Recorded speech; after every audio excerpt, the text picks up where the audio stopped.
Hey everybody, welcome back to learn to compete. My name is Hardev Singh Thakur और आज हम करने वाले हैं CUET एम इकोनॉमिक्स यानी कि CUET PG के प्रीवियस ईयर क्वेश्चन पेपर। तो क्वेश्चन पेपर हम शुरू करेंगे 2023 से, फिर 2022, 21 इस हिसाब से हम क्वेश्चन पेपर करने वाले हैं। अगर हम 2023 की बात करें तो 2023 का एग्ज़ाम जो है 2 शिफ्ट में हुआ था, एक शिफ्ट 1 और एक शिफ्ट 2। अब हर शिफ्ट में 75 क्वेश्चन है और हम एक वीडियो में 25 क्वेश्चन करने वाले हैं। तो हर शिफ्ट के 3 पार्ट बनेंगे। ओके, हर पार्ट में हम 25 क्वेश्चन अटेंड करेंगे। तो शुरू करते हैं। सबसे फर्स्ट क्वेश्चन की हम बात करें, in the simple linear regression model with an intercept the regression slope when multiply by the explanatory variable will give the predictive Y. ये हमें क्या कह रहा है? ये हमें कह रहा है कि अगर हमने सिंपल लीनियर रिग्रेशन मॉडल देखना हो, फॉर एग्जांपल मान लीजिए हमारे पास कोई रिलेशनशिप है, जैसे हम कंजम्पशन फंक्शन पढ़ते हैं C = A + B Y। इसी तरह कोई और फंक्शन है Y = में A बार + B X। ये हमारे पास एक फंक्शन दिया हुआ है, ठीक है। तो ये क्या कह रहा है? सिंपल लीनियर रिग्रेशन मॉडल में मान लीजिए ये हमारा सिंपल लीनियर रिग्रेशन मॉडल है, जैसे कि आप देख सकते हैं लीनियर इक्वेशन है विद एन इंटरसेप्ट। इंटरसेप्ट किसे कहते हैं हम? इसे। इंटरसेप्ट का क्या मतलब होता है? फॉर एग्जाम्पल मान लीजिए हमने डायग्राम के थ्रू दिखाना है। ओके, अब डायग्राम के थ्रू हमने कोई कर्व दिखानी है, मान लीजिए हमने दिखाना है इनकम और कंजम्पशन के बीच में रिलेशनशिप दिखानी है। अब ये रिलेशनशिप अगर तो 0 से स्टार्ट होगी तो इसका कोई इंटरसेप्ट नहीं है। वहीं पे ये रिलेशनशिप अगर y एक्सिस से स्टार्ट होगी तो ये 8 बार क्या है? इसका इंटरसेप्ट है। इसका मतलब क्या होता है? ऑटोनोमस कंजम्पशन, यानी आपकी इनकम अगर 0 भी है तब भी आप कुछ ना कुछ कंज्यूम कर रहे होंगे, तो ये इसका इंटरसेप्ट है। ये a बार क्या बता रहा है? इंटरसेप्ट बता रहा है। ये b क्या बता रहा है? ये स्लोप बता रहा है, यानी कि ये लाइन इस तरह से होगी, इस तरह से होगी या इस तरह से होगी। यानी बेसिकली कहने का क्या मतलब है कि इनकम के बढ़ने से कंजम्पशन कितनी बढ़ेगी। ओके, जैसे जैसे इनकम बढ़ेगी कंजम्पशन कैसे बढ़ेगी? इस तरीके से बढ़ेगी, इस तरीके से बढ़ेगी या इस तरीके से बढ़ेगी, वो हमें बता रहा है ये बी। तो ये बी क्या बता रहा है? स्लोप। और ये वाई जो है ये क्या है? इनकम। तो जैसे जैसे हम इनकम बढ़ाएंगे कंजम्पशन हमारा बढ़ेगा। कैसे बढ़ेगा? स्लोप के मल्टीप्लाई में। तो ये आपने देखा, ये कंजम्पशन फंक्शन हम ऐसे डिनोट कर सकते हैं, यानी कि लीनियर रिग्रेशन मॉडल जो है इसको ऐसे रिप्रेजेंट हम कर सकते हैं। ये जो नीचे दिया हुआ है y = में a बार + bx, ये भी सेम टू सेम है। यहाँ पे x क्या है? एक्सप्लेनेटरी वेरिएबल, और y क्या है? जिसकी हम वैल्यू निकाल रहे हैं, जिसकी हम वैल्यू प्रिडिक्ट कर रहे हैं। ओके, ये a बार क्या है? हमारा इंटरसेप्ट है, और ये b क्या है? हमारा स्लोप है। ओके, तो ये simple linear regression model with an intercept. Intercept क्या है? a bar. The regression slope, ये रिग्रेशन स्लोप हो गया हमारा b, when multiply by the explanatory variable. x क्या है? हमारा एक्सप्लेनेटरी वेरिएबल, यानी कि हम स्लोप को जब एक्सप्लेनेटरी वेरिएबल से मल्टीप्लाई करेंगे, जिसका इंटरसेप्ट भी दिया हुआ है, will give the predictive y, तो हमें प्रेडिक्टिव y की वैल्यू मिल जाएगी। तो ये लाइन बिल्कुल सही है। स्टेटमेंट 1 बिल्कुल सही कह रही है कि अगर हमें गिवन इंटरसेप्ट दिया हुआ है और हम स्लोप को मल्टीप्लाई करते चलेंगे एक्सप्लेनेटरी वेरिएबल के साथ, तो हमें प्रेडिक्टिव वैल्यू मिल जाएगी y की। सेकंड स्टेटमेंट कह रही है, इन the simple linear regression model the regression slope indicate by how many unit y increase given A 1 unit increase in x। ये क्या कह रहा है? ये जो सिंपल रिग्रेशन मॉडल है इसमें ये जो हमें स्लोप है, ये b है, ये बताता है कि y की वैल्यू कितना इंक्रीज होगी जैसे जैसे हम x को इंक्रीज करते चलेंगे। ये स्टेटमेंट गलत है। ये स्टेटमेंट गलत क्यों है? इस हिसाब से तो ये स्टेटमेंट ठीक होनी चाहिए थी कि y की वैल्यू कैसे पता लग रही है? जैसे जैसे हम x को इंक्रीज करते चलेंगे y की वैल्यू इंक्रीज होती। कैसे इंक्रीज होगी ये बताएगा हमें स्लोप, लेकिन ऐसा नहीं है, क्योंकि ये जरूरी नहीं है कि y की वैल्यू हमेशा इंक्रीज होगी। हो सकता है ये नेगेटिव फंक्शन हो, यानी कि ये कर्व जो है वो डाउनवर्ड स्लोपिंग हो। तो जो रिग्रेशन मॉडल है वो हम पॉजिटिव भी हो सकता है, नेगेटिव भी हो सकता है, यानी स्लोप जो है वो पॉजिटिव भी हो सकता है, नेगेटिव भी हो सकता है। x के बढ़ने के साथ साथ y की वैल्यू बढ़ भी सकती है, घट भी सकती है। तो ये b हमेशा ये नहीं बताता कि कैसे x के बढ़ाने से y की वैल्यू बढ़ेगी। ये कई बार ये भी बताता है कैसे x के बढ़ने से y की वैल्यू घटेगी। तो सिंपल लीनियर रिग्रेशन मॉडल में the regression slope indicate by how many unit y increase given A 1 unit increase in x। ये स्टेटमेंट हमारी गलत है। तो यहाँ पे स्टेटमेंट 1 करेक्ट है, स्टेटमेंट 2 इनकरेक्ट है। तो आंसर जो हो जाएगा ऑप्शन सी हो जाएगा। Next question, which one of the following is the principal operating instrument of monetary policy of RBI currently. देखिए ये पूछ रहे हैं RBI की मॉनेटरी पॉलिसी का कौन सा प्रिंसिपल ऑपरेटिंग इंस्ट्रूमेंट है, यानी किस इंस्ट्रूमेंट का वो प्रिंसिपल यानी कि मेन यूज करती है। ठीक है, ऑप्शन दिए हुए हैं आपको, repo rate, bank rate, cash reserve ratio and statutory liquidity ratio यानी कि SLR। देखिए ये बात पक्की है कि मॉनेटरी पॉलिसी इंस्ट्रूमेंट ये चारों हैं, RBI इन चारों इंस्ट्रूमेंट का यूज़ करता है। लेकिन जब आपसे मेन इंस्ट्रूमेंट पूछा जाए या प्रिंसिपल ऑपरेटिंग इंस्ट्रूमेंट पूछा जाए तो हमेशा आपने रेपो रेट लगाना है। तो यानी RBI के अकॉर्डिंग, ये मैं नहीं बोल रहा हूँ, ये RBI खुद बोलता है। ओके, तो RBI के अकॉर्डिंग प्रिंसिपल ऑपरेटिंग इंस्ट्रूमेंट जो है RBI का वो रेपो रेट है। तो ऑप्शन ए यहाँ पे करेक्ट आंसर हो जाएगा। यहाँ पे मैंने आंसर दिया नहीं है क्योंकि ये जो CUET है इन्होंने ये आंसर ड्रॉप कर दिया था, क्वेश्चन ड्रॉप कर दिया था। ओके, तो यहाँ पे करेक्ट आंसर जो है वो रेपो रेट है। Next question, for a differential equation x dot plus a x is equal to में b for a doesn't equal to 0 fx is equal to when b minus ax and the equilibrium is at x is equal to when ba, this equilibrium is stable for a greater than 0। देखिए हमें एक differential equation दी हुई है, यहाँ पे ये function है x का, ठीक है, तो ये हमारी डिफरेंशियल इक्वेशन है।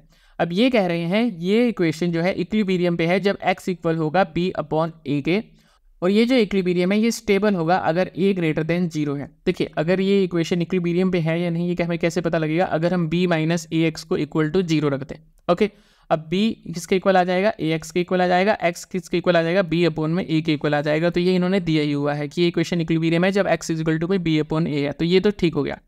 सेकेंड इन्होंने दिया है ये इक्विलिब्रियम स्टेबल है। देखिए इक्विलिब्रियम स्टेबल होने की कंडीशन होती है अगर f डॉट एक्स जो है वो नेगेटिव आ रहा हो, ठीक है, जनरली यही होता है। वहीं पे अगर f डॉट एक्स जो है वो पॉजिटिव आ रहा हो तो ये इक्विलिब्रियम अनस्टेबल होता है। यानी कि अगर फर्स्ट डेरिवेटिव नेगेटिव आएगा तो इक्विलिब्रियम स्टेबल है, फर्स्ट डेरिवेटिव पॉजिटिव आएगा तो इक्विलिब्रियम अनस्टेबल है, यानी आप इक्विलिब्रियम से दूर जा रहे हैं। ओके, और अगर वो नेगेटिव आ रहा है तो यानी आप इक्विलिब्रियम की तरफ आ रहे हैं। अगर हम यहाँ पे f डॉट एक्स निकालें, ये हमारी इक्वेशन थी हुई है b माइनस ए एक्स, यानी कि एफ एक्स किसके इक्वल है यहाँ पे b माइनस ए एक्स के, तो f डॉट एक्स क्या हो जाएगा, इसको हम x के कंपैरिजन में डेरिवेटिव निकाल देंगे तो ये माइनस ए आ जाएगा। आप देख सकते हैं ये नेगेटिव वैल्यू आ रही है, ठीक है, तो ये स्टेबल है। अब यहाँ पे कह रहा है a ग्रेटर देन 0, यहाँ पे जब तक a की वैल्यू ग्रेटर देन 0 है, मान लीजिए 2 है तो ये -2 हो जाएगा, 3 है तो ये -3 हो जाएगा, ठीक है। वहीं पे अगर a की वैल्यू लेस देन 0 होती, मान लीजिए a की वैल्यू -2 होती तो ये क्या हो जाता, +2 हो जाता, तो ये अनस्टेबल हो जाता। तो ये सही है, a की वैल्यू जब तक ग्रेटर देन 0 है तो ये इक्विलिब्रियम स्टेबल रहेगा। तो हमारा असर्शन जो है वो बिल्कुल ठीक है। रीजन क्या दिया हुआ है, the equilibrium is obtain for this equation और x is equal to b upon में a, ये बिल्कुल सही दिया है। इक्विलिब्रियम हमें कब मिलेगा, जब b माइनस ए एक्स को हम 0 के इक्वल रखेंगे, या फिर हम कह सकते हैं जब x किसके इक्वल होगा, b अपॉन में a होगा। तो इक्विलिब्रियम बिल्कुल सही कंडीशन दी हुई है। Stability is obtain when f dot x या f bar x is less than 0। Stability मैंने आपको बताया कब पता लगेगी आपको, जब फर्स्ट डेरिवेटिव क्या होगा, नेगेटिव होगा, यानी लेस देन 0 होगा, या कह लीजिए फर्स्ट डेरिवेटिव माइनस ए आएगा। So the equilibrium is stable if a is greater than 0। तो ये रीजन भी बिल्कुल करेक्ट है। मैंने आपको बताया ये इक्विलिब्रियम स्टेबल कब होगा, जब x इज इक्वल टू में b अपॉन a होगा, और स्टेबिलिटी की कंडीशन होती है कि फर्स्ट डेरिवेटिव नेगेटिव होना चाहिए, और यही इन्होंने रीजन में दिया हुआ है। तो असर्शन भी हमारा ठीक है और रीजन भी हमारा ठीक है, और रीजन करेक्ट एक्सप्लेनेशन है असर्शन की। तो यहाँ पे करेक्ट आंसर ए हो जाएगा, both a and r are true and r is the correct explanation of a। Next question, which body decide the share of state in the tax revenue of the centre in India. तो कौन सी ऐसी body है जो decide करती है कि centre का जो टैक्स रेवेन्यू आया है उसमें स्टेट का कितना शेयर होने वाला है, वो डिसाइड किया जाता है फाइनेंस कमीशन के द्वारा। हमारे कॉन्स्टिट्यूशन का आर्टिकल 280 प्रेसिडेंट को अलाउ करता है कि वो हर 5 ईयर में एक फाइनेंस कमीशन का गठन करे। ओके, अभी कौन से फाइनेंस कमीशन का गठन हुआ है, 16 फाइनेंस कमीशन का भी गठन हुआ है। कब हुआ है, 31 दिसंबर 2023 में, ठीक है। जो करंट फाइनेंस कमीशन की रिपोर्ट आई थी, जो इस टाइम करंट फाइनेंस कमीशन की सजेशन चल रही है, वो कब से कब तक चल रही है, 2026 तक वो चलेगी। और जो ये फाइनेंस ईयर का गठन हुआ है 2024 में ही लगा लीजिए ये आया है, तो ये अपनी रिपोर्ट पब्लिश करेंगे 2026 तक। तो 2026 से आगे 16 फाइनेंस कमीशन की रिपोर्ट वर्क करने वाली है। अब यहाँ पे आपको सारे फाइनेंस कमीशन की डिटेल दी हुई है, ये पढ़ लीजिए। फर्स्ट फाइनेंस कमीशन के चेयरमैन कौन थे, सेकंड के कौन थे, थर्ड के कौन थे, फोर्थ के कौन थे, और अभी 16 फाइनेंस कमीशन के चेयरमैन कौन है, डॉक्टर अरविंद पनगरिया, ठीक है, ये नीति आयोग को भी लीड कर चुके हैं। अब ये जो चेयरमैन की लिस्ट दी हुई है इसे क्रोनोलॉजिकल ऑर्डर में सेट करने को भी आ जाता है कई बार, तो ये आपको याद होने चाहिए या आपको याद रखने हैं। कुछ की तो इसमें जानकारी पक्का आपको होनी चाहिए ताकि आप क्या करें, इसे क्रोनोलॉजिकल ऑर्डर में सेट ईजिली कर पाए। Next question, Daniel Thorner refer to colonial investment in dash as private investment and public risk. देखिए हुआ क्या था, ब्रिटिशर्स ने रेलवे इंफ्रास्ट्रक्चर डेवलप किया था। अब ब्रिटिशर ने क्या किया था, ये रेलवे इंफ्रास्ट्रक्चर डेवलप करने का कॉन्ट्रैक्ट एक प्राइवेट कंपनी को दिया था। ओके, अब वो प्राइवेट कंपनी से ऑपरेट करेगी और प्रॉफिट कमाएगी, ठीक है।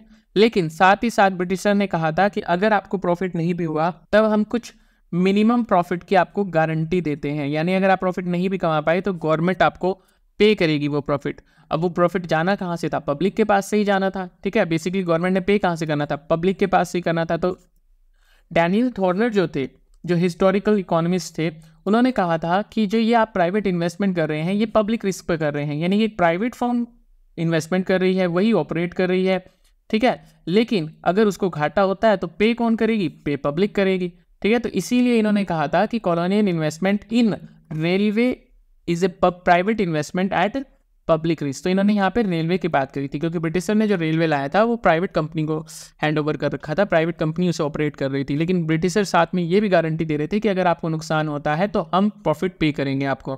तो वो किसके रिस्क पे होना था? वो पब्लिक के रिस्क पे होना था। तो यही चीज़ डैनियल थॉर्ने ने नोटिस की थी और उन्होंने कहा था this is a investment at public risk. तो यहाँ पे जो आंसर हो जाएगा वो ऑप्शन सी हो जाएगा। Next question, in correlation analysis we measure the, देखिए कोरिलेशन एनालिसिस आपने देखा होगा जिसकी वैल्यू -1 to +1 के इक्वल होती है, ठीक है। तो ये हमें रिलेशनशिप बताता है दो वेरिएबल के बीच में, पॉजिटिव रिलेशनशिप होगा, नेगेटिव रिलेशनशिप होगा। साथ ही साथ ये हमें डिग्री भी बताता है उस रिलेशनशिप की। कैसे? अगर इस r की वैल्यू 0 है इसका मतलब क्या है? नो रिलेशन, यानी कि उन वेरिएबल्स के बीच में कोई रिलेशनशिप नहीं है। वही इसकी वैल्यू 0 से 0.25 के बीच में है तो ये हमें बताता है लो डिग्री ऑफ कोरिलेशन। वहीं पे r की वैल्यू अगर 0.25 से लेके 0.75 के बीच में है तो ये हमें बताता है मॉडरेट डिग्री ऑफ कोरिलेशन। वहीं पे इसकी वैल्यू 0.75 से +1 के बीच में आ रही है तो ये हमें बताता है हाई डिग्री ऑफ कोरिलेशन। वहीं पे ये अगर वैल्यू +1 हो जाती है तो ये बताता है perfect positive correlation. Same negative वाली तरफ चलता है, अगर वैल्यू -1 है परफेक्ट नेगेटिव कोरिलेशन। अगर ये वैल्यू -1 से लेके -0.75 के बीच में है तो ये high degree of negative correlation बताएगा, ठीक है। तो ये सेम जैसे पॉजिटिव की तरफ हमने किया वैसे ही नेगेटिव की तरफ आप कर लीजिए। तो ये बेसिकली कोरिलेशन हमें क्या बताता है? डिग्री ऑफ रिलेशनशिप भी बताता है, यानी डिग्री ऑफ लीनियर एसोसिएशन बताता है बिटवीन टू वेरिएबल। तो यहाँ पे जो आंसर हो जाएगा वो ऑप्शन ए हो जाएगा।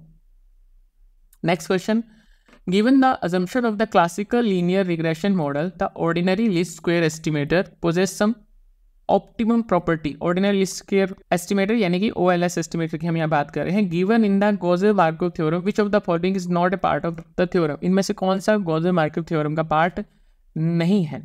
the slope estimator B2 cap is a linear function of random variable। इसका क्या मतलब है? फॉर एग्जाम्पल मान लेते हैं कि हम दो वेरिएबल के बीच में रिलेशनशिप चेक करना चाहते हैं, ओके। मान लीजिए स्टडी आवर कि कोई पर्सन कितनी देर स्टडी करता है और उसके मार्क्स कैसे आते हैं, उसके बीच में आप रिलेशनशिप जानना चाहते हैं और आपने एक पॉजिटिव रिलेशनशिप पाई, यानी कि जितनी ज़्यादा आप स्टडी आवर करेंगे उतने ज़्यादा आपके मार्क्स इंक्रीज होंगे, ओके। तो यानी कि रिलेशनशिप ऐसी होनी चाहिए, ठीक है। लेकिन हुआ क्या कि आपकी स्टडी के टाइम में जो आपका स्लोप आया वो ऐसा आया, तो यानी कहीं ना कहीं आपकी एरर आई है ना। तो आपने मान लीजिए एक रिलेशनशिप निकाली y में a + bx या y में bx लगा लीजिए। तो इस लाइन का कहने का मतलब क्या है? जो स्लोप एस्टिमेटर है of linear function of random variable वो रैंडम एरर को इंक्लूड करता है, यानी कि अगर आपने कोई भी फंक्शन निकाला है उसमें आप एरर टर्म को इंक्लूड करेंगे। एरर टर्म क्या बता रही है? एरर टर्म बता रही है जो आपकी कैलकुलेशन एरर आई है जिसकी वजह से जो असली स्लोप आना चाहिए था, यानी कि जो B2 आना चाहिए था और ये जो B2 कैप आया है इसके बीच में जो डिफरेंस है वो किसकी वजह से है? एरर टर्म की वजह से है। तो वो चीज़ आप इसमें इंक्लूड करके चलेंगे। सेकंड स्टेटमेंट क्या रही है? The expected value of B2 cap is equal to 0। ये स्टेटमेंट गलत है। The expected value of B2 cap किसके इक्वल होनी चाहिए? B2 के इक्वल होनी चाहिए। यानी अगर आप बार बार इस B2 स्लोप को एस्टिमेट करेंगे तो ये अप्रॉक्सीमेटली B2 के इक्वल ही आने वाला है। फॉर एग्जाम्पल मान लीजिए आपने कॉइन है आपके पास और उसे आप कॉइन को फ्लिप करते हैं और उसमें हेड और टेल आने की प्रोबेबिलिटी क्या होती है? 0.5 आती है। तो अगर आप बार बार उसे फ्लिप करके देखेंगे तो अप्रॉक्सीमेट प्रोबेबिलिटी 0.5 के आसपास ही रहने वाली है, यानी कि आपका जो B2 कैप आएगा वो B2 के इक्वल ही रहने वाला है, वो 0 नहीं होगा। यहाँ पे आना चाहिए था इक्वल टू B2। तो ये ऑप्शन जो है वो इनकरेक्ट दिया हुआ है। थर्ड स्टेटमेंट कह रही है no linear unbiased estimator has lower variance than B2 cap. ये भी बिल्कुल सही है। जब आप OLS एस्टिमेटर्स निकालते हैं तो उसका जो वेरिएंस है वो मिनिमम होता है। वेरिएंस का मतलब क्या है? इसकी वैल्यू जो है वो एक्चुअल वैल्यू के आसपास ही आती है OLS एस्टिमेटर की वैल्यू, यानी कि इसका वेरिएंस जो है जो एक्चुअल वैल्यू से उसका डिस्टेंस जो है एक्चुअल वैल्यू से जितना वो वेरी करेगा वो मिनिमम होगा, मिनिमम वेरी करेगा, ठीक है। तो OLS एस्टिमेटर का वेरिएंस जो है वो मिनिमम होता है, और no linear unbiased estimator have lower variance than B2 cap. जो और कोई ऐसा एस्टिमेटर नहीं है OLS एस्टिमेटर के अलावा जिसका वेरिएंस इससे OLS एस्टिमेटर के वेरिएंस से कम होगा। तो ये ऑप्शन बिल्कुल करेक्ट दिया हुआ है। The estimator B2 cap is an unbiased estimator of B2। ये बिल्कुल सही स्टेटमेंट है, यही इसकी बात मैं यहाँ पे कर रहा था कि यहाँ पे जो expected value of B2 cap है वो इक्वल टू B2 आएगी, जो यहाँ इन्होंने दे दिया है। The estimator B2 cap is an unbiased estimator of B2, यानी कि एस्टिमेटर B2 कैप की वैल्यू B2 के इक्वल ही आने वाली है, यानी उसके आसपास ही आने वाली है। तो ये फोर्थ ऑप्शन बिल्कुल करेक्ट है। यहाँ पे इनकरेक्ट ऑप्शन जो दिया गया है वो ऑप्शन 2 दिया हुआ है। Next question, the fiscal deficit, revenue deficit and interest payment. आपको 3 चीज़ें दी हुई हैं, ये फिस्कल डेफिसिट है, ये आपका रेवेन्यू डेफिसिट है, और ये आपकी इंटरेस्ट पेमेंट है। What is the primary deficit? ये बहुत ईजी क्वेश्चन है। प्राइमरी डेफिसिट हमें पता है किसके इक्वल होता है, fiscal deficit minus interest payment. तो फिस्कल डेफिसिट यानी कि आप 53,344 में से 10,144 अगर घटाएंगे तो आपकी वैल्यू 43,000 के आसपास आएगी, यानी कि 43,200 यहाँ पे आंसर हो जाएगा। तो ऑप्शन ए यहाँ पे करेक्ट आंसर है। Next question, for the utility function u(x,y) is equal to xy is and given budget constraint m is equal to px into x py into y, what is the optimum bundle of consumption. देखिए हमें एक function दिया हुआ है u(xy) is equal to x into y, और हमें budget constraint दिया हुआ है। आपने बजट लाइन का कंस्ट्रेंट पढ़ा होगा px into x plus py into y।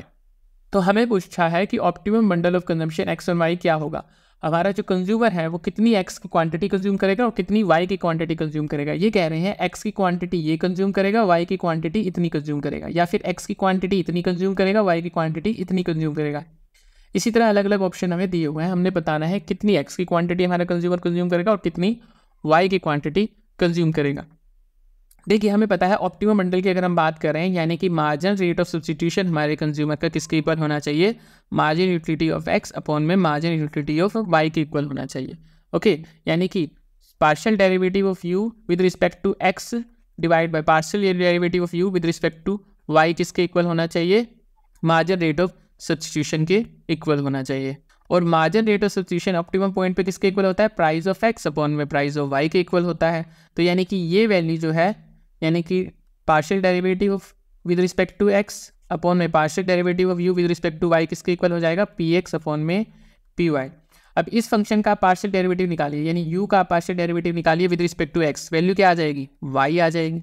अब इसका partial derivative with respect to y निकालेंगे तो वैल्यू क्या आ जाएगी, x आ जाएगी। तो ये किसके इक्वल हो जाएगा, px अपॉन में py। इस x को उस तरफ ले जाइए, ये वैल्यू को इधर ले आइए, तो क्या आ जाएगा, x इज इक्वल टू में y into P Y divide by P X. ये वैल्यू आ गई हमारी x की, ठीक है। अब इस x की वैल्यू को हम पुट करेंगे इस इक्वेशन में, तो ये क्या बन जाएगा, m इज इक्वल टू में पी एक्स इंटू एक्स की जगह ये वैल्यू रख देते हैं y into P Y divide by P X plus P Y into Y, P Y into Y. P X से पी एक्स कट गया, m किसके इक्वल आ गया, y into P Y plus Y into P Y, यानी m किसके इक्वल आ गया, 2y इंटू पी वाई। तो y की क्वांटिटी क्या आ गई, m अपॉन में 2py। y की वैल्यू आ गई है हमारे पास m अपॉन में 2py। अब ये वैल्यू अगर हम यहाँ पे रखें तो हमारे पास x की वैल्यू भी आ जाएगी, x किसके इक्वल आ जाएगा, y की जगह रखेंगे हम m अपॉन में 2py इंटू में py अपॉन में px। py से py गया तो x की वैल्यू आ गई हमारी m अपॉन में 2px। तो x किसके इक्वल है, m अपॉन में 2px, y किसके इक्वल है, m अपॉन में 2py। तो x और y का ऑप्टिमम बंडल हमारे पास आ गया। कंज्यूमर कितनी x की क्वांटिटी कंज्यूम करेगा और कितनी हमारी y की क्वांटिटी कंज्यूम करेगा। तो यहाँ पे जो करेक्ट आंसर हो जाएगा वो ऑप्शन बी हो जाएगा। Next question, the expansion path identify. Expansion path क्या बताता है। देखिए पहली बात तो एक्सपेंशन पाथ कहते किसे हैं, हमने पढ़ा हुआ है आइसोक्वेंट के बारे में। आइसोक्वेंट क्या है, मान लीजिए हमारे पास दो इनपुट है, यहाँ पे लेबर है, यहाँ पे कैपिटल है। ओके, ये हमारा आइसोक्वेंट है जो हमें मान लीजिए 300 यूनिट ऑफ आउटपुट दे रहा है। ये हमारा सेकेंड आइसोक्वेंट है, ये हमारा थर्ड आइसोक्वेंट है। ओके, और ये हमारे प्रोड्यूसर की बजट लाइन है अलग अलग। तो एक्सपेंशन बात बताता है हमें ये इक्विलिब्रियम पॉइंट का पाथ, यानी कि कैसे कैसे अगर हम आउटपुट इंक्रीज करते चलें तो हमारे कॉस्ट इफेक्टिव पॉइंट क्या होते रहेंगे। ठीक है, ये हमारा इक्विलिब्रियम पॉइंट है, यानी कि कोस्ट इफेक्टिव पॉइंट है, कोस्ट एफिशिएंट पॉइंट ये है। ये भी हमारा कोस्ट इफेक्टिव पॉइंट है, जहाँ पे हमारे प्रोड्यूसर को इस 300 यूनिट ऑफ आउटपुट प्रोड्यूस करने का मिनिमम खर्चा आने वाला है। इसी तरह यहाँ 400 का मिनिमम खर्चा कितना आएगा इस पॉइंट पे, इसी तरह यहाँ पे 600 का मिनिमम खर्चा कितना आएगा इस पॉइंट पे। तो ये कॉस्ट एफिशिएंट पॉइंट होता है जब हमारा आइसोकेंट हमारे प्रोड्यूसर की बजट लाइन के साथ टेंजेंट होता है। तो इन टेंजेंट पॉइंट को मिला के हमारे पास आता है एक्सपेंशन पाथ। ओके, अभी एक्सपेंशन पाथ हमें क्या बता रहा है, the least cost combination of input required to produce various level of output. ये बात बिल्कुल सही है, ये least cost combination of input बता रहा है जो आपको यूज करने चाहिए various level of output produce करने के लिए। यानी 300 के लिए आपको ये इनपुट कॉम्बिनेशन यूज करना चाहिए, 400 आउटपुट के लिए ये वाला इनपुट कॉम्बिनेशन यूज करना चाहिए और 600 आउटपुट के लिए ये कॉम्बिनेशन यूज करना चाहिए। तो ये ऑप्शन बिल्कुल करेक्ट है। The firms demand curve for input, ये गलत है। फर्म्स की डिमांड कर्व जो इनपुट है वो किसके बीच में रिलेशनशिप बताएगी, वो रिलेशनशिप बताएगी इनपुट के प्राइजेस और इनपुट की डिमांड के बीच में। ठीक है, तो ये ऑप्शन गलत है। The various combination of input that can be use to produce a given level of output, ये तो हमें आइसोक्वेंट की डेफिनेशन दे दी, तो ये भी गलत है। The least cost combination of output, ये गलत है क्योंकि यहाँ आउटपुट नहीं होगा, यहाँ इनपुट होगा। तो एक्सपेंशन पाथ हमें least cost combination of input बताता है, तो ये भी गलत हो जाएगा। तो यहाँ पे करेक्ट आंसर जो है वो ऑप्शन ए है। Next question, the data on state domestic product are collected for one state of India for the period 1990 to 2010। Such a data set is an example of, देखिए क्या किया है इन्होंने, हमारा स्टेट डोमेस्टिक प्रोडक्ट निकाला है India की एक स्टेट का। फॉर एग्जांपल मान लेते हैं यूपी का, यूपी का डाटा निकाला है इन्होंने 1990 से लेके 2010 तक, यानी कि इन्होंने 1990 में यूपी की स्टडी करी, फिर 1991 में, 1992 में, 1993 में, इस तरीके से 2010 तक यूपी का अलग अलग डाटा इन्होंने निकाला है। इस तरीके के डाटे को हम कहते हैं time series data. Time series data का क्या मतलब होता है, आपने किसी एक सैंपल को लिया और उस सैंपल की वेरियस ईयर्स में आपने स्टडी करी। 1990 में आपने उसी सेम सैंपल की स्टडी करी, 1991 में सेम सैंपल की स्टडी करी, 1992 में सेम सैंपल की स्टडी करी। इस तरीके से आपने सिंगल सैंपल की अलग अलग टाइम पीरियड पे स्टडी करी, ये होता है टाइम सीरीज डाटा। ओके, वहीं पे ये सैंपल एक ना होके ज़्यादा होता। फॉर एग्जाम्पल हमने UP, Maharashtra and Telangana, in 3 state की स्टडी करी होती, पहले 1990 में, फिर 1991 में, फिर 1992 में, इस तरीके से 2010 तक हमने इन 3 स्टेट की स्टडी करी होती, तब ये बन जाता हमारा पैनल डाटा। ओके, यहाँ पे सिंगल स्टेट की स्टडी हुई है तो ये टाइम सीरीज डाटा है। अब क्रॉस सेक्शन डाटा किसे कहते हैं, क्रॉस सेक्शन डाटा का मतलब है कि फॉर एग्जाम्पल मान लीजिए 1990 में हमने स्टडी करी यूपी की, महाराष्ट्र की और तेलंगाना की। ठीक है, 1991 में हमने स्टडी करी बिहार की और आंध्र प्रदेश की, 1992 में हमने स्टडी करी वेस्ट बंगाल की एंड असम की। इस तरीके से हम हर साल जो अपने सैंपल है वो चेंज करते जा रहे हैं। ठीक है, तो ये हो जाएगा cross sectional data. Pool data किसे कहेंगे, मान लीजिए 1990 में हमने 3 स्टेट की स्टडी करी, यूपी, महाराष्ट्र और तेलंगाना, बस ये सिंगल टाइम स्टडी करी है हमने। अब इसके बाद हमने दोबारा इसकी स्टडी नहीं करी, ठीक है, ना इस स्टेट की ना किसी और स्टेट की, तो वो सिंगल टाइम स्टडी जो होती है वो पूल डाटा होता है। ओके, यानी कि क्रॉस सेक्शन स्टडी जो हमने यहाँ पे करी थी वो वन टाइम जब की जाएगी तो वो पूल डाटा कहलाएगा। वहीं पे अगर ये सेम स्टडी अलग अलग टाइम पीरियड पे की जाएगी तो ये क्रॉस सेक्शन बन जाएगी, यानी कि pool data cross sectional data बन जाएगा फिर। तो आई होप आप लोगों को डिफरेंस समझ में आ गया होगा। टाइम सीरीज डाटा क्या होता है, एक सिंगल सैंपल आपने लिया और उसके डिफरेंट टाइम पीरियड में स्टडी कर रहे हैं, तो यहाँ पे जो आंसर हो जाएगा वो ऑप्शन बी हो जाएगा, यानी कि time series data. Next question, in the short run the rising part of the margin cost curve is due to diminishing margin product। ये स्टेटमेंट बिल्कुल सही है। कैसे, देखिए हमें पता है मार्जिनल प्रोडक्ट जो है हमारा वो पहले क्या होता है, इंक्रीज होता है, फिर कांस्टेंट पहुंचता है, फिर डिक्रीज होता है। मार्जिनल प्रोडक्ट कर्व हमारी ऐसी होती है। ठीक है, यानी कि जब आप एक्स्ट्रा लेबर लगाते रहेंगे तो एक्स्ट्रा लेबर लगाने से आपको पहले से कंपैरिजन में ज़्यादा प्रोडक्ट मिलता रहेगा। ठीक है, स्टार्टिंग में, फिर एक कांस्टेंट अमाउंट पर पहुंचेगा, फिर एक्स्ट्रा लेबर लगाने से आपको पहले के कंपैरिजन में कब आउटपुट मिलेगा, तो ये होती है मार्जिन प्रोडक्ट कर्व। वहीं पे मार्जिन कॉस्ट कर्व होती है पहले डाउनवर्ड स्लोपिंग और फिर अपवर्ड स्लोपिंग। यहाँ पे आप देख पा रहे हैं जब आप एक एक्स्ट्रा लेबर लगा रहे हैं तो एक्स्ट्रा लेबर लगाने से पहले के कंपैरिजन में ज़्यादा आउटपुट मिल रहा है, तो यानी पर यूनिट कॉस्ट आपका कम होता जा रहा है ना। फिर एक टाइम आया जब एक्स्ट्रा लेबर लगाने से आपको पहले के कंपैरिजन में कम आउटपुट प्रोड्यूस करके दे रही है वो लेबर, तो आपका पर यूनिट कॉस्ट इंक्रीज होता चलेगा। ठीक है, तो ये बिल्कुल सही कह रहा है, the rising part of the margin cost curve. ये मार्जिन कॉस्ट कर्व का जो राइजिंग पार्ट है, ये वाला जो पार्ट है, ये किसकी वजह से है? डिमिनिशिंग मार्जिनल प्रोडक्ट की वजह से, यानी इस वाले पार्ट की वजह से जो मार्जिनल प्रोडक्ट यहाँ पे डिमिनिश होना शुरू हो गया है, इसकी वजह से है। ये स्टेटमेंट बिल्कुल करेक्ट है। In the short run the falling part of the margin cost curve, ये जो फॉलिंग पार्ट है मार्जिन कॉस्ट कर्व का, ये किसकी वजह से होता है? Existing of diminishing marginal product, diminishing marginal product की वजह से। ये गलत स्टेटमेंट है। जो ये वाला पार्ट है डिमिनिशिंग मार्जिन कॉस्ट का, ये इंक्रीजिंग मार्जिनल प्रोडक्ट की वजह से होता है, यानी कि एक एक्स्ट्रा लेबर लगाने से हमें पहले के कंपैरिजन में ज़्यादा आउटपुट मिल रहा है, इसीलिए हमारा पर यूनिट कॉस्ट कम आ रहा है। तो ये इंक्रीजिंग मार्जिनल प्रोडक्ट की वजह से होता है, ना कि डिमिनिशिंग मार्जिनल प्रोडक्ट की वजह से। तो स्टेटमेंट 2 हमारी इनकरेक्ट है। तो यहाँ पे जो आंसर हो जाएगा ऑप्शन सी हो जाएगा। Statement 1 is true but statement 2 is false.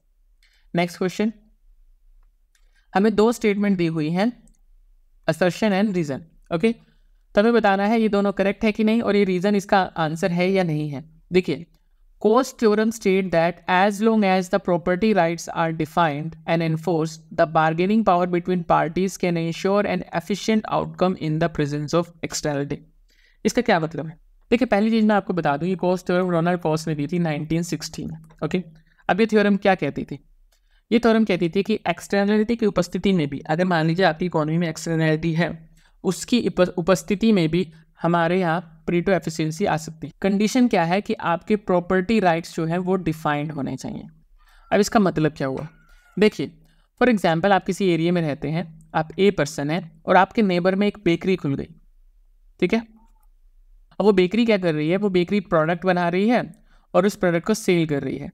अब आप बेकरी के प्रोडक्ट नहीं खाते, ठीक है, तो आपका इस ट्रांजैक्शन से कोई लेना देना नहीं है, यानी कि बेकरी और उनके कंज्यूमर के बीच में जो ट्रांजैक्शन हो रही है उससे कोई लेना देना नहीं है आपका, ठीक है। पर आपको फिर भी इस बेकरी में होने वाले धुएं की वजह से सफोकेशन का सामना करना पड़ता है। मान लीजिए इस बेकरी में शोर होता है तो आपकी पीस डिस्टर्ब होती है। तो बेसिकली जब 2 पर्सन के बीच में ट्रांजैक्शन की वजह से तीसरे पर्सन पे इफेक्ट पड़ रहा हो तो वो होती है एक्सटर्नलिटी। ओके, अब ये एक्सटर्नलिटी पॉजिटिव भी हो सकती है, नेगेटिव भी हो सकती है, ठीक है। यहाँ पे आप देख सकते हैं ये नेगेटिव एक्सटर्नलिटी है क्योंकि आपको नुकसान हो रहा है, ठीक है, आपकी पीस डिस्टर्ब हो रही है, आपकी शांति डिस्टर्ब हो रही है और साथ में बेकरी का धुआं भी आपके घर में आ रहा है। ये तो हो गई एक्सटर्नलिटी की बात कि एक्सटर्नलिटी क्या है। अब प्रॉपर्टी राइट डिफाइन होने चाहिए, इसका क्या मतलब है? इसका मतलब है कि यहाँ पे राइट किसका डिस्टर्ब हो रहा है? आपका पीस वाला राइट डिस्टर्ब हो रहा है या बेकरी का राइट डिस्टर्ब हो रहा है? कि बेकरी का राइट है कि वो कहीं पे भी अपनी बेकरी लगा सकते हैं और सामान बेच सकते हैं, ये बेकरी वालों का राइट है, और आपका राइट है कि आपको पीस मिले, शांति मिले। तो यहाँ पे दोनों के राइट्स जो हैं वो डिस्टर्ब हो रहे हैं, तो राइट जो हैं वो डिफाइन होने चाहिए। ए का राइट है कि उसको शांति मिलनी चाहिए, बी का राइट है कि वो कहीं भी जाके बेकरी लगा सकता है, ठीक है। तो यहाँ पे क्या होगा? अगर दोनों पार्टी आपस में बार्गेनिंग कर लें तो हम प्रीटो एफिशिएंसी पे आ सकते हैं। एफिशिएंसी मतलब कि दोनों का फ़ायदा हो सकता है। फॉर एग्जांपल यहाँ पे ये हो सकता है कि आप बेकरी वाले को कंपेंसेट कर दें, पैसे दे दें कुछ, जिससे वो क्या कर सके, अच्छा वेंटिलेशन सिस्टम लगा सके और वो धुआं आपके वहाँ नहीं आए, आपके एरिया में ना फैले, ठीक है। वो ऊँची चिमनी लगा ले या जो भी कुछ है, तो आप उसको पे करेंगे तो वो अच्छा वेंटिलेशन सिस्टम लगाएगा। या फिर ये हो सकता है बेकरी वाला आपको पे कर सके ताकि आप अच्छा वेंटिलेशन सिस्टम लगा लें और वो धुआं आपके घर में सफोकेशन ना करे। या फिर बेकरी वाला ऐसे कर सकता है कि अपने वर्किंग आवर डिसाइड कर ले कि ऐसे टाइम पे, जब मान लीजिए आप घर पे नहीं रहते तब उस टाइम पे काम कर ले।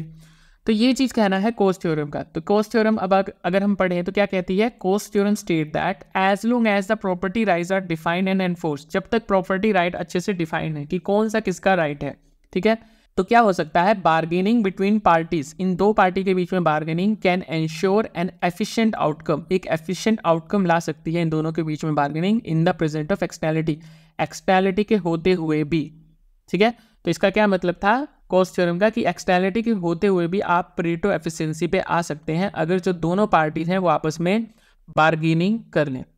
तो ये स्टेटमेंट जो है ये बिल्कुल करेक्ट है। सेकेंड स्टेटमेंट कह रही है, यानी इसका जो रीजन है वो बताया गया है, the assignment of property right with bargaining among parties can resolve the externality problem, ये बिल्कुल सही है।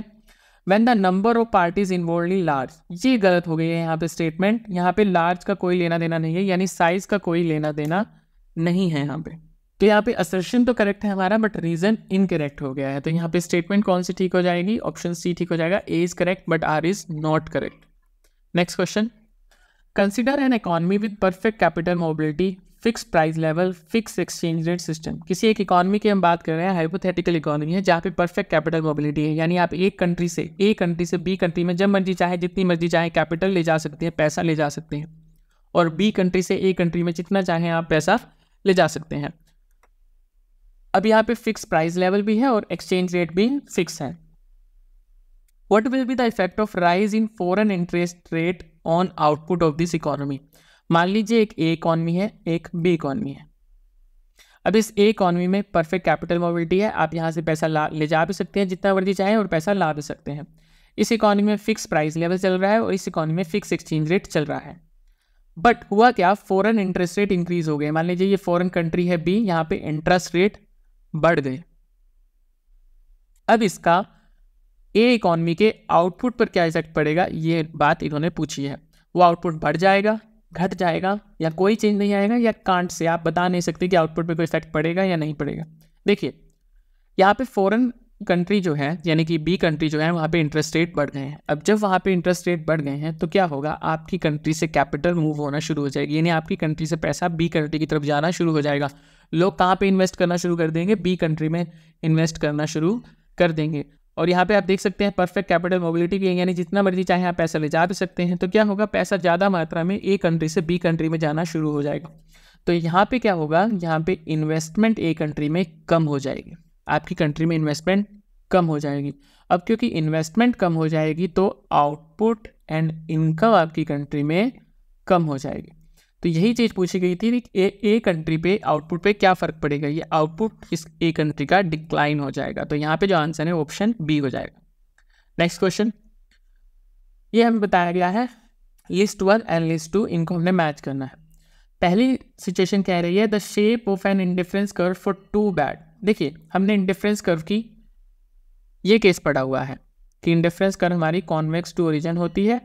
ओके, यहाँ पे हमारी गुड एक्स होती है, यहाँ पे हमारी गुड वाई होती है। ओके, और जैसे जैसे हम हायर इंडिफरेंस कर्व पे जाते रहते हैं वैसे वैसे हमारी कंडीशन बेटर ऑफ होती रहती है, यानी हमारी सेटिस्फेक्शन जो है कंज्यूमर की वो इंक्रीज होती रहती है। ये इंडिफरेंस कर्व क्या बता रही है, डिफरेंट कॉम्बिनेशन बता रही है गुड एक्स और गुड वाई का, जिसपे हमारा कंज्यूमर की सेटिस्फेक्शन सेम रहे, यानी कि उसकी सेटिस्फेक्शन पे कोई फर्क ना पड़े, चाहे वो इस पॉइंट पे हो यानी गुड वाई कितनी कमोडिटी कंज्यूम कर रहा हो और गुड एक्स की इतनी कर रहा हो, या फिर वो इस पॉइंट पे हो यानी गुड वाई की कमोडिटी कम कंज्यूम कर रहा हो और गुड एक्स की ज़्यादा कर रहा हो, वो सेम सेटिस्फेक्शन पे रहेगा। यहाँ पे गुड एक्स और गुड वाई क्या है, नॉर्मल गुड है। ठीक है, नॉर्मल गुड है, ना वो लग्जरी है ना वो कोई बुरी गुड है। लेकिन यहाँ पे क्वेश्चन पूछा गया है the shape on an indifference curve for 2 bad. अगर दोनों गुड्स जो हो वो बैड हो, बुरी हो, तब इंडिफरेंस कर्व की शेप कैसी होगी। देखिए इस केस में इंडिफरेंस कर्व की शेप होती है कॉनकेव टू ओरिजिन। ठीक है, मान लीजिए 2 बैड गुड है, एक है गार्बेज, एक है स्मोक, धुआं। ठीक है, अगर मान लीजिए हमारे कंज्यूमर को दोनों गुड्स मिली हुई है, ठीक है, स्मोक भी है वहाँ पे और गार्बेज भी है। अगर आप एक गुड को बढ़ाएंगे, मान लीजिए गार्बेज बढ़ गया, तो हमारा कंज्यूमर थोड़े से गार्बेज बढ़ने पे भी ज़्यादा से ज़्यादा स्मोक को सेक्रीफाइस करना चाहेगा, तब भी वो सेम सेटिस्फेक्शन लेवल पे रहने वाला है। तो इंडिफरेंस कर्व जब दोनों गुड बैड हो तो उस केस में कॉनकेव टू ओरिजिन होती है। ठीक है, और यहाँ पे क्या था, हम जितना ज़्यादा हायर इंडिफरेंस कर्व पे जा रहे थे उतना ज़्यादा हमारी सेटिस्फेक्शन इंक्रीज हो रही थी। लेकिन इस केस में क्या होता है, जितना ज़्यादा हायर इंडिफरेंस कर्व पे जाएंगे यानी कि हम दोनों गुड को ज़्यादा कंज्यूम कर रहे हैं, उतनी सेटिस्फेक्शन डिक्रीज होती चलेगी। तो इस केस में आप जितना लोअर इंडिफरेंस कर्व पे होंगे उतनी आपकी सेटिस्फेक्शन ज़्यादा होगी, ये आपने याद रखना है। अगर दोनों गुड्स बैड हैं तो जितना आप लोअर इंडिफरेंस कर्व पे होंगे उतनी आपकी सेटिस्फेक्शन इंक्रीज होती चलेगी। तो ए ऑप्शन का करेक्ट आंसर क्या है, 2, यानी कॉनकेव टू ओरिजिन। नेक्स्ट हमें दिया हुआ है the shape of an indifference curve for 1 good and 1 bad. एक अच्छी गुड है और एक बैड गुड है, तो उस केस में शेप कैसी होगी। देखिए उस केस में शेप होती है हमारी इंडिफरेंस कर्व की ऐसे। ठीक है, फॉर एग्जाम्पल मान लीजिए ये हमारी बैड गुड है, ये हमारी कोई अच्छी गुड है जो हमारी कंज्यूमर ज़्यादा कंज्यूम करना चाहता है, और ये वो गुड है जिसे हमारा कंज्यूमर कम से कम कंज्यूम करना चाहता है। ठीक है, तो मान लीजिए हमारा कंज्यूमर इस पॉइंट पे है, इतनी गुड अच्छी वाली कंज्यूम कर रहा है और इतनी गुड बुरे वाली कंज्यूम कर रहा है। अब हमारा कंज्यूमर चाहेगा कि उसे ज़्यादा से ज़्यादा अच्छी वाली गुड मिले, चाहे उसके बदले में उसे थोड़ी सी बैड गुड भी कंज्यूम करनी पड़े। तो इस केस में इंडिफरेंस कर्व जो होती है वो अपवर्ड स्लोपिंग होती है, ये आपने हमेशा याद रखना है। एक और चीज़ यहाँ पे याद रखिएगा कि जैसे जैसे हमारा कंज्यूमर यहाँ पे हायर इंडिफरेंस कर्व की तरफ जाता रहेगा उसकी सेटिस्फेक्शन बढ़ती रहेगी, क्योंकि इस पॉइंट पे मान लीजिए वो इतनी कंज्यूमर गुड एक्स कंज्यूम कर रहा था, इतनी वाई कंज्यूम कर रहा था, तो हर पॉइंट पे क्या हो रहा है, सेम गुड एक्स के लिए उसे ज़्यादा वाई कमोडिटी मिल रही है, यानी अच्छी वाली गुड ज़्यादा मिल रही है, तो जितना ज़्यादा वो यहाँ पे हायर इंडिफरेंस कर्व पे जाएगा उसकी सेटिस्फेक्शन इंक्रीज होती चलेगी। तो ये कौन सा केस था, जब वाई पे गुड जो है वो अच्छी वाली है, जब एक्स एक्सिस पे जो गुड है वो बुरे वाली है। तो यहाँ पे शेप कैसी हो गई है, अपवर्ड स्लोपिंग हो गई है। तो बी का आंसर क्या हो जाएगा, ऑप्शन 3 हो जाएगा, यानी अपवर्ड स्लोपिंग। तीसरा केस इन्होंने पूछा है the shape of an indifference curve for one good Y and one neutral X, यानी एक जो वाई एक्सिस पे गुड है वो तो अच्छी है, जिसे कंज्यूमर ज़्यादा से ज़्यादा कंज्यूम करना चाहता है, और एक्स एक्सिस पे जो गुड है वो न्यूट्रल है, यानी कंज्यूमर को फ़र्क नहीं पड़ता उसको वो गुड एक्स कितनी मिल रही है, ज़्यादा मिल रही है या कम मिल रही है, उसको फ़र्क नहीं पड़ता। ज़्यादा मिलेगी तब भी उसकी सेटिस्फेक्शन में कोई फ़र्क नहीं है, कम मिलेगी तब भी सेटिस्फेक्शन पे कोई फ़र्क नहीं है। तो इस केस में शेप कैसी होगी, ये होगी पैरेलल टू एक्स एक्सिस।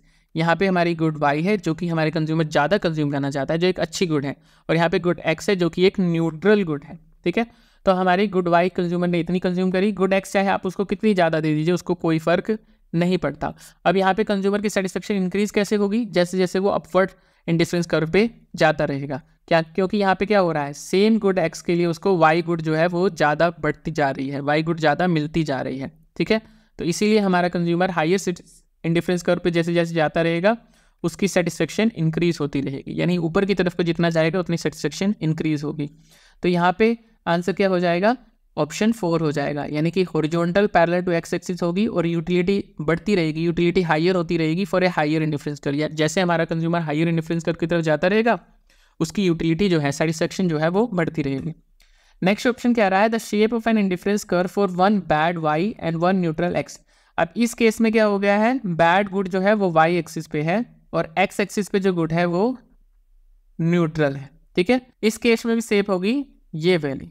ठीक है, याद रखिएगा, यानी न्यूट्रल गुड उसको कितनी भी मिले उसे कोई फर्क नहीं पड़ता। अब यहाँ पे जानने वाली बात यह है कि फिर इस फिगर में और इस फिगर में क्या डिफरेंस है। देखिए इन दोनों फिगर में क्या डिफरेंस है, यहाँ पे क्या होगा, जितना ज़्यादा वो लोअर इंडिफरेंस कर्व पे आएगा उसकी सेटिस्फेक्शन बढ़ती रहेगी, क्योंकि हर लोअर इंडिफरेंस कर्व पे क्या हो रहा है, बैड गुड जो है वो कम होती जा रही है। ठीक है, और ये गुड तो न्यूट्रल है, इससे इसको फर्क नहीं पड़ता चाहे ज़्यादा मिले या कम मिले। तो ये हमारी इंडिफरेंस कर्व पे वो जितना नीचे की तरफ जाएगा उसकी सेटिस्फेक्शन बढ़ती रहेगी। तो यहाँ पे जो आंसर हो जाएगा वो ऑप्शन 1 हो जाएगा, यानी horizontal parallel to X axis, और यूटिलिटी बढ़ रही है as move to lower indifference curve, यानी जैसे जैसे हम लोअर इंडिफरेंस कर्व पे जा रहे हैं यूटिलिटी हमारी इंक्रीज होती जा रही है। तो ए के लिए हमारा आंसर था option 2 concave to origin, B के लिए था ऑप्शन 3, सी के लिए था ऑप्शन 4 और डी के लिए था ऑप्शन 1 आंसर, यानी 2 3 4 1 2 3 4 1, यानी ऑप्शन 2 यहाँ पे करेक्ट आंसर हो जाएगा। नेक्स्ट क्वेश्चन, यहाँ पे हमें बुक दी हुई है, यहाँ पे हमें राइटर का नाम दिया हुआ है, ये हमने मैच करना है। सबसे पहला है evolution of provincial finance in British India, ये लिखी गई थी BR अम्बेडकर जी के द्वारा और इसका ईयर था 1925। एसे ऑन इंडियन इकोनॉमीज, ये लिखा गया था महादेव गोविंद रेनाडे के द्वारा और इसका ईयर था 1906। हिंद स्वराज, ये लिखी थी गांधी जी ने और इसका ईयर था 1909। Poverty and un British rule in India, जो कि लिखी थी नेहरूजी जी ने और इसका ईयर था 1901। तो हम यहाँ पे मैच कर सकते हैं, ए का हो जाएगा 2, ए का 2 दिया हुआ है हमें इस ऑप्शन में भी और इस ऑप्शन में भी, बी का हो जाएगा 4, बी का 4 दिया हुआ है हमें इस ऑप्शन में, तो ये ऑप्शन हमारा करेक्ट है। सी का 1 Hind Swaraj MK Gandhi and D का 3 यानी कि poverty and British rule India दादा भाई नेहरूजी। तो यहाँ पे करेक्ट आंसर जो है ऑप्शन 2 है। नेक्स्ट क्वेश्चन, यहाँ पे भी हमने मैच करना है लिस्ट 1 को लिस्ट 2 से। मोड क्या है, mode is a measure of centre tendency. आपने सेंटर टेंडेंसी के मेजर पढ़े होंगे, मीन, मीडियन, मोड। तो मोड हमें सेंटर टेंडेंसी बताता है। क्वार्टाइल डेविएशन क्या बताता है, क्वार्टाइल डेविएशन में बताता है डिस्पर्सन, यानी आपका डाटा कितना डेविएटेड है, कितना डिस्पर्स्ड है, बिखरा हुआ है। यानी कि फॉर एग्जांपल मान लीजिए ये 2 है, ये 3 है, ये 4 है, ये 5 है, ये तो है इक्वल डिस्टेंस पे डाटा। और डिस्पर्स डाटा कैसा होगा, 2, 10, 20, 40, वो डिस्पर्स डाटा, जितना ज़्यादा डिस्पर्स डाटा है वो हमें बताएगा क्वार्टाइल डेविएशन। कोफिशिएंट कोरिलेशन हमें क्या बताता है, स्ट्रेंथ ऑफ लीनियर रिलेशन है, ये हमने पढ़ भी लिया है। स्ट्रेंथ कैसे बताएगा, कितने ज़्यादा उसकी डिग्री है। ठीक है, फॉर एग्जांपल 1 पे परफेक्ट कोरिलेशन है, 0.75 और 1 के बीच में है तो हाई डिग्री ऑफ कोरिलेशन है, तो ये हमें स्ट्रेंथ बताता है लीनियर रिलेशनशिप की। स्टैंडर्ड एरर हमें क्या बताता है, मेजर ऑफ सैम्पलिंग वेरिएबिलिटी, यानी कि सैम्पलिंग का जो डाटा आ रहा है वो कितना ज़्यादा वेरी कर रहा है, वो हमें स्टैंडर्ड एरर बताएगा। इसी वीडियो में हमने जब क्वेश्चन किया था उसमें मैंने आपको बताया भी था कि मान लीजिए ओरिजिनल रिलेशनशिप ऐसी आ रही है और हमारे सैम्पलिंग की रिलेशनशिप ऐसी आ रही है, तो कितना एरर आ रहा है वो हमें स्टैंडर्ड एरर बताता है, यानी it is the measure of sampling variability. Sample का जो डाटा आ रहा है वो कितना वेरी कर रहा है ओरिजिनल डाटा से, तो हमें कौन बताता है? Standard error. ए का हो जाएगा हमारा ऑप्शन 3, बी का हो जाएगा ऑप्शन 4, सी का हो जाएगा ऑप्शन 2 एंड डी का हो जाएगा ऑप्शन 1। 3 4 2 1, 3 4 2 1, यानी इसका आंसर हो जाएगा option C. Next question, a general linear programming problem which is maximization problem in 2 decision variable. हमें 2 डिसीजन वेरिएबल दिए हैं x1 x2 and 2 resource constraint दिए हैं b1 and b2, can be set up following वे। देखिए मान लीजिए हमें कोई 2 गुड दिए हैं x1 एंड x2 और 2 कंज्यूमर है जिनकी इनकम है b1 एंड b2, ठीक है। तो वो कितना ज़्यादा मैक्सिमम किसी गुड को कंज्यूम कर सकते हैं वो हम कैसे जानेंगे? सबसे पहले तो हम क्राइटेरिया डिसाइड करेंगे। फॉर एग्जांपल मान लीजिए मैक्सिमम कितनी क्वांटिटी कंज्यूम की जा सकती है या कितनी सेटिस्फेक्शन मिल सकती है किसी कंज्यूमर को, वो हमें कैसे पता लगेगा? x1 की कितनी गुड वो कंज्यूम कर रहा है और x2 की कितनी कंज्यूम कर रहा है। फॉर एग्जांपल 4 गुड कंज्यूम कर रहा है x1 की प्लस 2 कंज्यूम कर सकता है वो x2 की, तब उसको मिलती है मैक्सिमम सेटिस्फेक्शन। ओके, यानी मैक्सिमम ऑफ z की वैल्यू, ये हमें पता है। तो सबसे पहली चीज़ हमें ये पता होना चाहिए कि उसे मैक्सिमम सेटिस्फेक्शन x1 की कितनी गुड कंज्यूम करने से मिलती है और x2 की कितनी गुड कंज्यूम करने से मिलती है। दूसरी चीज़ हम देखेंगे उसका कंस्ट्रेंट, यानी उसका बजट कितना है, उसके पास पैसे कितने हैं, जितने उसके पास पैसे हैं उसमें वो कितनी गुड खरीद सकता है। तो जैसे आपने बजट लाइन में देखा होगा m इज इक्वल टू में x into price of x plus y into price of y, यानी x की गुड कितनी खरीद सकता है वो प्राइस x पे और y की प्राइस y पे कितनी गुड खरीद सकता है। ये बजट कंस्ट्रेंट होता था हमारे कंज्यूमर का। सेम ही यहाँ पे करना है हमने, specify the inequality constraint also known as resource constraint. उसके पास रिसोर्स कितने हैं, रिसोर्स उसके कितना अलो करते हैं उसको उन गुड्स को खरीदने पे। फॉर एग्जाम्पल वो B1 रिसोर्स में यानी B1 इनकम में x1 की इतनी गुड खरीद सकता है A11 और x2 की इतनी गुड खरीद सकता है। इसी तरह हमारा कंज्यूमर B2 रिसोर्स में यानी अगर उसकी इनकम B2 हो तो x1 की इतनी गुड खरीद सकता है और x2 की इतनी गुड खरीद सकता है with non negative constraint. Non negative मतलब x1 भी पॉजिटिव और x2 भी पॉजिटिव है, ऐसा नहीं है कि नेगेटिव में ये गुड है। तो पहले तो हमने डिसाइड किया कि मैक्सिमम कितनी सेटिस्फेक्शन मिल सकती है, कितनी x1 की गुड कंज्यूम करे और कितनी x2 की कंज्यूम करे कि उसको मैक्सिमम सेटिस्फेक्शन मिल सकती है। दूसरा हमने उसको कंस्ट्रेंट डिसाइड किया, यानी उसकी मैक्सिमम रिसोर्स कितने हैं उसके पास B1 एंड B2, यानी B1 रिसोर्स में वो कितनी x1 की गुड खरीद सकता है और कितनी x2 की, और B2 रिसोर्स में कितनी x1 की गुड खरीद सकता है एंड कितनी x2 की। फिर उसके बाद हमने उसे प्लॉट किया डायग्राम पे, जैसे हम प्लॉट करते हैं ना, आपने कंज्यूमर इक्विलिब्रियम के केस में देखा होगा बजट लाइन और साथ में उसको सेटिस्फेक्शन कितनी मिल रही है हर इंडिफरेंस कर्व से, ठीक है। ऐसे ही हम इसे x और y एक्सिस पे प्लॉट करते हैं। तो यही है solve the problem and plot the constraint on a graph x1 x2 space to define feasible solution. यानी यहाँ पे हमने x1 गुड रख ली, यहाँ पे x2 गुड रख ली, ये उसका कांस्टेंट हमने डिसाइड कर रखा है, ये हमने सेटिस्फेक्शन डिसाइड कर रखी है उसको अलग अलग से कितनी मिल रही है। ये मैक्सिमम सेटिस्फेक्शन देगी उसे IC3 कर्व, इंडिफरेंस कर्व 3 जो है ये 2 है और ये 1 है, तो जितना मैक्सिमम पे जाएगा उतनी मैक्सिमम सेटिस्फेक्शन मिलेगी। पर वो गुड कौन से डिसाइड करेगा, वो ये गुड डिसाइड करेगा जहाँ पे उसका बजट कंस्ट्रेंट उसे अलो कर रहा है। तो लास्ट में क्या होगा, optimum solution given by x1 and x2। Optimum solution कहाँ पे मिलेगा हमें, यहाँ पे जहाँ पे बजट कंस्ट्रेंट हमारा इंडिफरेंस कर्व को टेंजेंट होगा।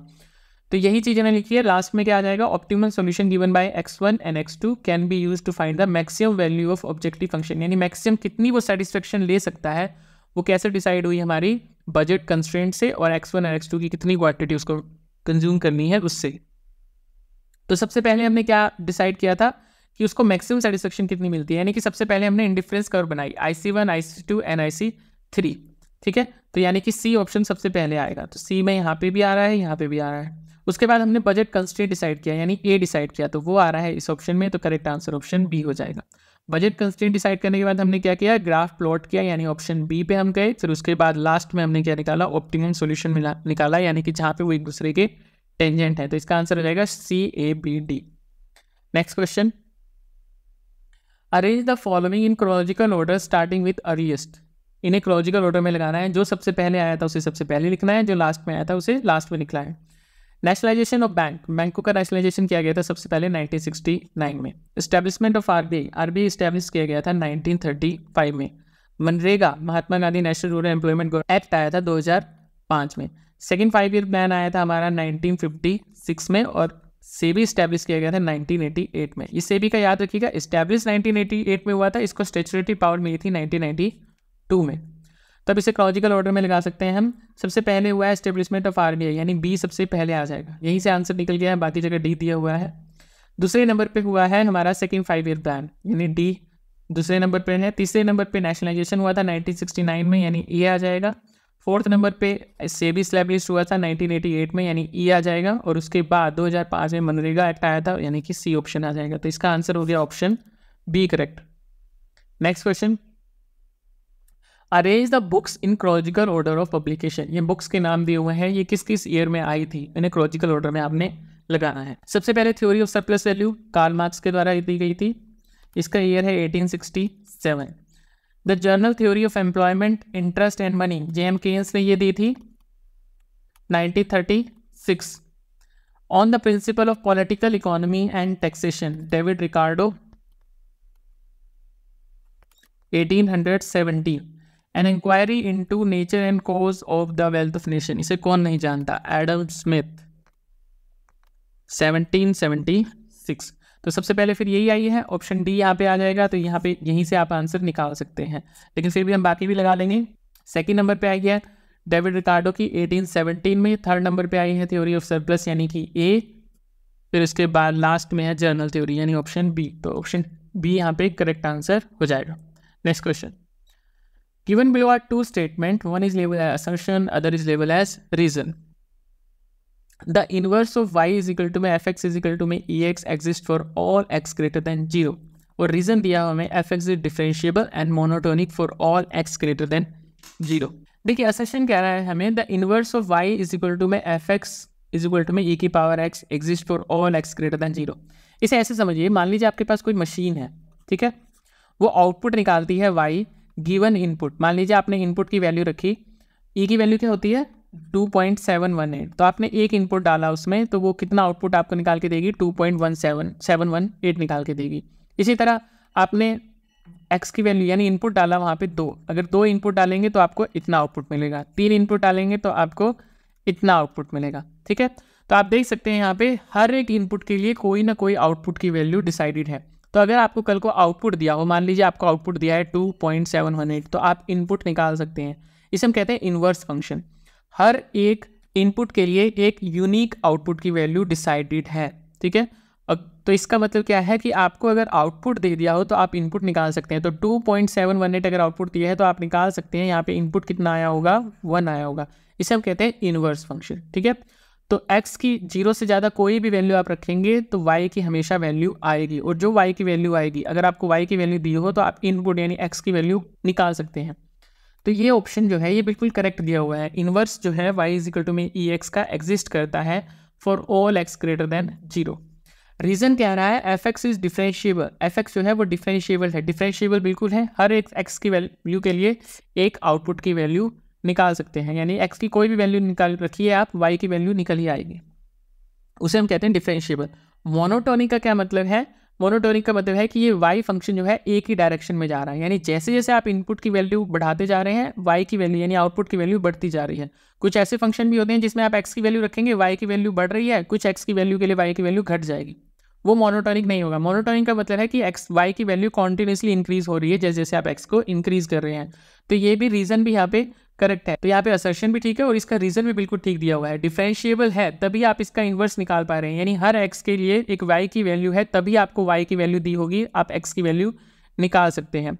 अगर मान लीजिए किसी 2x की वैल्यू के लिए फॉर एग्जाम्पल यहाँ पे 1 रखते x की वैल्यू या 4 रखते तो सेम आउटपुट निकलता, ठीक है। मान लीजिए कोई भी ऐसा फंक्शन दिया होता जिसमें x की वैल्यू अगर 1 रखें या 4 रख दें तो आउटपुट आपका सेम निकल रहा है। तब आपको आउटपुट की वैल्यू अगर दी होती आप इनपुट नहीं बता सकते थे कि कितना होगा, हो सकता है वो 1 है, हो सकता है वो 4 है, तब वो इन्वर्स एग्जिस्ट नहीं करता। अब बिकॉज fx डिफरेंशिएबल है यानी हर एक x के लिए एक यूनिक आउटपुट की वैल्यू है, हर एक x के लिए एक यूनिक y की वैल्यू है, तब आप इन्वर्स निकाल सकते हैं, यानी आपको y दिया हो तो x आप निकाल सकते हैं। तो यहाँ पे असर्शन भी ठीक है और रीजन भी ठीक है, तो इसका आंसर हो जाएगा option A, both a and r are true and r is the correct explanation of a। Next question, given below are two statement, one is label as assertion, other is label as reason. पढ़ लेते हैं क्या statement है। According to the first theorem of welfare economics a competitive equilibrium is Pareto efficient. ये बात बिल्कुल सही है। First theorem of welfare economics के हिसाब से कुछ सर्टेन अजम्पशन में, फॉर एग्जाम्पल अगर मान लीजिए परफेक्ट कॉम्पिटिशन हो, कंप्लीट इंफॉर्मेशन हो या एक्सटर्नैलिटी ना हो, नो एक्सटर्नैलिटी हो, तो हम प्रेटो एफिशिएंसी पे आ सकते हैं। प्रेटो एफिशिएंसी का मतलब क्या होता है कि everyone is at better off. इसका मतलब है you can not improve anyone situation without making someone worse off. Okay, तो ये बात बिल्कुल सही है। First theorem of welfare economy के हिसाब से कॉम्पिटिटिव इक्विलिब्रियम जो होता है वो प्रेटो एफिशिएंट होता है। अब according to Walras law the value of aggregate excess demand is zero for all prices. ये भी बिल्कुल सही है। वॉलरस लॉ के हिसाब से जो सभी मार्केट में अगर हम एक्सेस डिमांड को ऐड कर दें तो वो किसके इक्वल आती है? जीरो के इक्वल आती है। इसका मतलब है कि इक्विलिब्रियम की सिचुएशन में जो डिमांड है वो हर गुड की किसके इक्वल होगी? उसकी सप्लाई के इक्वल होगी। ये कहना है वॉलरस लॉ का, बट ये इसका रीजन नहीं है। ठीक है, ये एसेंशियल कंडीशन जरूर होती है प्रेटो एफिशिएंसी के लिए, एसेंशियल कंडीशन है वॉलरस लॉ, बट ये सफिशिएंट कंडीशन नहीं है। प्रेटो एफिशिएंसी के लिए और कंडीशन भी होना जरूरी है। फॉर एग्जांपल एक्सटर्नैलिटी नहीं होनी चाहिए, ये भी एक्स्ट्रा कंडीशन है। ठीक है, इंडिविजिबिलिटी नहीं होनी चाहिए, ये भी एक्स्ट्रा कंडीशन है। तो ये सिंगल इसका रीज़न नहीं हो सकता कि हम प्रेटो एफिशिएंसी पे आ रहे हैं बिकॉज वॉलरस लॉ को फॉलो कर रहा है। वॉलरस लॉ फॉलो करने के साथ साथ एक्सटर्नैलिटी भी नहीं होनी चाहिए और साथ में इंडिविजिबिलिटी भी नहीं होनी चाहिए। ये कंडीशन भी फुलफिल होना जरूरी है। तो यहाँ पे जो आंसर हो जाएगा both are correct but R is not the correct explanation of A. Next question, यहाँ पे आपको दो स्टेटमेंट दी हुई हैं। असर्शन कह रहा है a club good is non rival and excludable in consumption. ये बिल्कुल सही है। क्लब गुड का एग्जाम्पल क्या है? For example cable TV. ठीक है, केबल टीवी कनेक्शन क्या है कि अगर आपने उसके लिए पे नहीं किया तो आप एक्सक्लूड किए जा सकते हैं। ठीक है, आपको यूज़ करने से मना किया जा सकता है। लेकिन अगर आपने उसके लिए पे कर दिया है और आप उसे यूज़ कर रहे हैं तो ऐसा नहीं है कि आपके यूज़ करने से किसी और के लिए उस गुड की अवेलेबिलिटी कम हो जाती है। ठीक है, आपने केबल टीवी कनेक्शन ले लिया, कोई और पे करेगा तो उसे भी केबल टीवी कनेक्शन मिल सकता है, किसी और ने पे किया तो उसके लिए भी केबल टीवी कनेक्शन मिल सकता है। ऐसा नहीं है कि एक ने कंज्यूम कर लिया तो दूसरे के लिए उसकी अवेलेबिलिटी कम होगी। ठीक है, तो ये बिल्कुल सही है। क्लब गुड वो होती है जो नॉन राइवल हो, यानी एक की कंज्यूम करने से दूसरे के लिए अवेलेबिलिटी उसकी कम नहीं होती, और एक्सक्लूडेबल हो यानी जिसने पे नहीं किया उसे आप एक्सक्लूड कर सकते हैं। रीजन इसका दिया है public good is non rival. बिल्कुल सही है, पब्लिक गुड नॉन राइवल होती है, यानी अगर एक कंज्यूम कर रहा है तो दूसरे के लिए उसकी अवेलेबिलिटी कम नहीं होगी। जैसे कि स्ट्रीट लाइट है, पब्लिक गुड है, अगर एक बंदा स्ट्रीट लाइट का यूज़ कर रहा है तो ऐसा नहीं है कि दूसरा उसे यूज़ नहीं कर पाएगा या तीसरा उसे यूज़ नहीं कर पाएगा। ये बिल्कुल सही है। साथ में पब्लिक गुड नॉन एक्सक्लूडेबल होती है, यानी अगर किसी ने स्ट्रीट लाइट के लिए पे नहीं भी किया है तो ऐसा नहीं है कि आप उसे स्ट्रीट लाइट यूज़ करने से मना कर सकते हैं, तो ये नॉन एक्सक्लूडेबल होती है। तो ये भी ठीक है, ये भी ठीक है, लेकिन क्योंकि पब्लिक गुड नॉन राइवल और नॉन एक्सक्लूडेबल होती है इसीलिए क्लब गुड नॉन राइवल और एक्सक्लूडेबल होगी, ये गलत है। तो रीज़न इसका ये नहीं है। असर्शन और रीज़न दोनों करेक्ट हैं बट ये इसको एक्सप्लेन नहीं कर रहा है। ठीक है, तो यहाँ पे आंसर ऑप्शन बी हो जाएगा। Both A and R are correct और R is not the correct explanation of A. Next question, दो स्टेटमेंट हमें दी हुई है, one is assertion and reason. देख लेते हैं ये ठीक है कि नहीं। वाइल कैलकुलेटिंग जीडीपी, जब हम जीडीपी कैलकुलेट करते हैं using the expenditure approach, expenditure method का यूज़ करके, तो वैल्यू ऑफ इम्पोर्ट जो है वो सब्ट्रैक्ट करनी होती है। ये बिल्कुल सही है। देखिए एक्सपेंडिचर मेथड में हम एग्रीगेट डिमांड का यूज़ करते हैं, यानी private consumption plus government consumption plus total capital formation plus export minus import. ये मेथड हम यूज़ करते हैं एक्सपेंडिचर में। Total private final consumption expenditure कितना है, गवर्नमेंट फाइनल कंजप्शन एक्सपेंडिचर कितना है, ग्रॉस डोमेस्टिक कैपिटल फॉर्मेशन कितना है, और एक्सपोर्ट माइनस इंपोर्ट। ये इंपोर्ट को माइनस क्यों किया जाता है? देखिए हम निकाल रहे हैं जीडीपी। ठीक है, अब जीडीपी में जो प्राइवेट हाउस होल्ड ने कंजप्शन की, हो सकता है उन्होंने कुछ बाहर से सामान मंगाया हो। अब जीडीपी का मतलब तो ये है कि हमारी इकोनॉमी में जो टोटल गुड्स एंड सर्विसेज बनी है ना, हमारी इकोनॉमी में टोटल गुड्स एंड सर्विसेज बनी है, वही बताती है हमें जीडीपी। लेकिन जो हमारे प्राइवेट हाउस होल्ड कंजप्शन कर रहे हैं, हो सकता है कुछ वो बाहर से मंगा के कंजप्शन कर रहे हो। अब इसका रीजन क्या कह रहा है? Imports are included when value of consumption and other component of expenditure are calculated. ये भी बिल्कुल सही है। हम इंपोर्ट की वैल्यू को यहाँ पे सब्सट्रैक्ट क्यों कर रहे हैं? क्योंकि इंपोर्ट की वैल्यू इंक्लूडेड है जब हमने कंजम्पशन करी, प्राइवेट हाउस होल्ड ने कंजम्पशन करी। हो सकता है उन्होंने कुछ सामान इंपोर्ट करके कंज्यूम किया हो, गवर्नमेंट ने कुछ बाहर से सामान मंगा के कंज्यूम किया हो, या जो इन्वेस्टमेंट हुई है उन्होंने कुछ सामान बाहर से मंगवाया हो।